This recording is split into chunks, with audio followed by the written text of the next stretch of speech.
बात करते हैं अपन नेक्स्ट पॉइंट की। तो नेक्स्ट पॉइंट अपना क्या है, लॉरेंस ने क्या बताया, तो लॉरेंस ने ये बोला कि जो टेक्सोनोमी है या फिर जो बॉटनी की वह ब्रांच जिसके अंतर्गत किसी प्लांट का क्लासिफिकेशन, नोमेनक्लेचर, आइडेंटिफिकेशन, यानी कि अपन को कोई भी प्लांट देखने को मिला तो अपन ने क्या किया, पहले तो ये देखा कि इसका लोकल नेम क्या है, फिर इसका बॉटनिकल नेम क्या है, फिर इसको पहचाना अपन ने, फिर पहचान के बेसिस पर इसका नामकरण किया, फिर क्लासिफिकेशन क्या है कि है कौन सी फैमिली में रखा गया है, कौन से ऑर्डर में रखा गया है, इसका जीनस क्या है, इसकी स्पीसीज क्या है, तो वो सब अपन ने यहाँ पर पढ़ी। तो वो सब किसके द्वारा पॉसिबल हुई, टेक्सोनोमी के द्वारा पॉसिबल हुई। अब अपन बात करते हैं कि जबकि प्लांट्स की केवल मॉर्फोलॉजिकल कैरेक्टर के आधार पर यदि उसका वर्णन व क्लासिफिकेशन किया जाता है तो उसे सिस्टमेटिक बॉटनी कहा जाता है। यानी कि अपन ने यहाँ पर इन दोनों में डिफरेंस जो है, जो थोड़ा बहुत डिफरेंस है वो अपन ने यहाँ पर देख लिया कि जिसे मॉर्फोलॉजिकल कैरेक्टर को अगर अपन ने यहाँ पर इंक्लूड किया है तो वो क्या है, वो है सिस्टमेटिक बॉटनी। यानी कि सिस्टमेटिक बॉटनी में मॉर्फोलॉजिकल कैरेक्टर को ध्यान में रखा जाता है या फिर उनको इम्पोर्टेंस दी जाती है। अब जिसमें विभिन्न प्लांट्स के इंटर रिलेशन एंड डाइवर्सिटी की स्टडी भी की जाती है कि किसी प्लांट के बीच में इंटर रिलेशन क्या है, यानी कि दो ऐसे प्लांट है जो बिल्कुल अपन को देखने में सेम लगते हैं बट अपन थोड़ा बहुत तो उनमें डिफरेंस होगा ना, तो वो डिफरेंस किसके थ्रू अपन को पता चला, वो पता चला अपन को टेक्सोनोमी के थ्रू। तो सिस्टमेटिक बॉटनी का मूल उद्देश्य क्या हो गया कि प्लांट की मॉर्फोलॉजी का वर्णन करना प्लस टेक्सोनोमी के अंतर्गत प्लांट्स की पहचान, नामकरण व वर्गीकरण। यानी कि सिस्टमेटिक बॉटनी तो क्या देखती है कि प्लांट के मॉर्फोलॉजिकल कैरेक्टर को कंसिडर करती है, प्लस जो टेक्सोनोमी है वो क्या करती है, आइडेंटिफिकेशन, नोमेनक्लेचर एंड क्लासिफिकेशन, जो कि तीन मोस्ट इम्पोर्टेंट टॉपिक है या फिर पॉइंट्स है, उनको टेक्सोनोमी अपने अंदर इंक्लूड करती है। अब बात करते हैं प्लांट किंगडम में। तो प्लांट किंगडम में टेक्सोनोमी एक मोस्ट इम्पोर्टेंट एंड जो आवश्यक ब्रांच है, जो कि प्रेजेंट टाइम में एक डेड ब्रांच के रूप में प्रेजेंट है। ये डेड ब्रांच के रूप में क्यों प्रेजेंट है, क्योंकि जो इसकी स्टडी है वो अभी हाल फिलहाल में थोड़ी कम हो गई है, बट ये अगर अपन देखें तो सबसे एडवांस ब्रांच है, क्योंकि इसी ब्रांच के थ्रू अपन को जो अदर ब्रांच है उनकी स्टडी पॉसिबल देखने को मिलती है।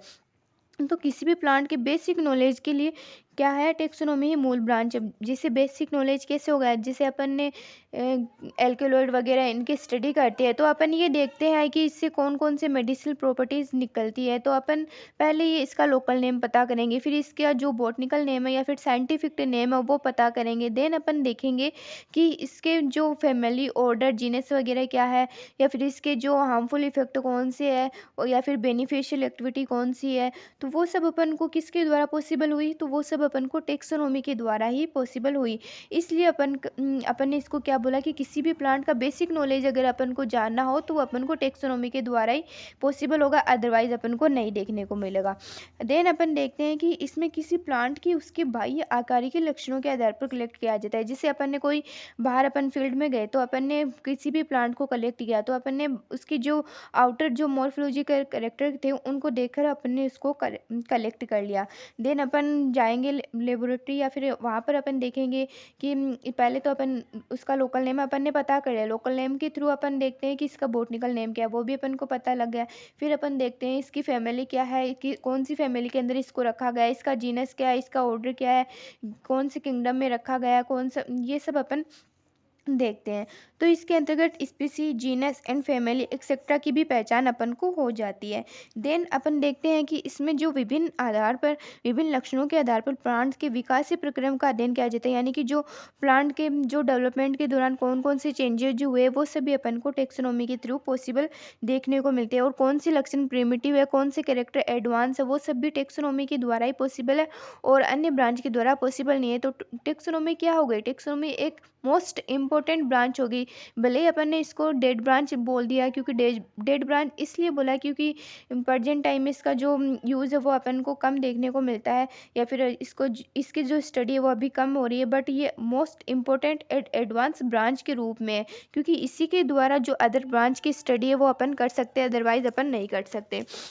देन अपन देखते हैं कि इसमें किसी एक निश्चित पद्धति के अकॉर्डिंग प्लांट्स का क्लासिफिकेशन किया जाता है एंड उनका फाइटोजियोग्राफिकली स्टडी की जाती है कि इसमें प्लांट का जो क्लासिफिकेशन है वो एक मेन मेथड के थ्रू किया जाता है, और किसी भी प्लांट की जो जियोग्राफिकली स्टडी होती है वो भी इसी के द्वारा पॉसिबल है। देन अपन देखते हैं कि टेक्सोनोमी बॉटनी की सबसे प्रिमिटिव एंड आधारभूत यानी कि जो जो आधारभूत ब्रांच है उसमें अपन को किसको शामिल किया, टेक्सोनोमी को शामिल किया। देन अपन देखते हैं कि इसमें मानव सभ्यता के साथ साथ पादपों का मानव द्वारा किए जाने वाले उपयोग के बारे में भी जानकारी प्राप्त होती है, यानी कि कौन कौन से प्लांट ऐसे हैं जो कि पादपों के द्वारा मानव के लिए यूज़फुल है, और उनकी स्टडी अपन किस तरह से अपन को देखने को मिलेगी। जिससे मेडिसिनल प्लांट हो गए, स्पाइसेज हो गए, फैटी एसिड ऑयल प्लांट्स हो गए, फाइबर अदर प्रोडक्ट, इन सब की जानकारी अपन को किसके द्वारा मिलेगी, टेक्सोनोमी के द्वारा मिलेगी। तो अपन देखते हैं कि किसी भी प्लांट की उपयोगिता का अध्ययन करने से पहले उस प्लांट की वर्गीकृत स्थिति एंड उसके साइंटिफिक नेम को जानना मोस्ट इम्पोर्टेंट है। ये अपन ने पहले पढ़ लिया है कि अगर अपन को कोई भी प्लांट के बारे में जानकारी या फिर उसके बारे में मोर स्पेसिफिक नॉलेज गेन करनी है तो वो अपन को किसके द्वारा पॉसिबल है, टेक्सोनोमी के द्वारा पॉसिबल है। और जो अदर ब्रांच हो गई जैसे cytology, genetics, anatomy, embryology, palynology, इन सब की स्टडी भी किसके द्वारा पॉसिबल है, टेक्सोनोमी के द्वारा ही पॉसिबल है। अगर आपको वीडियो अच्छी लगी है तो like share and subscribe my channel. Thank you so much. मिलते हैं नेक्स्ट वीडियो में नेक्स्ट टॉपिक के साथ टेक्सोनोमी के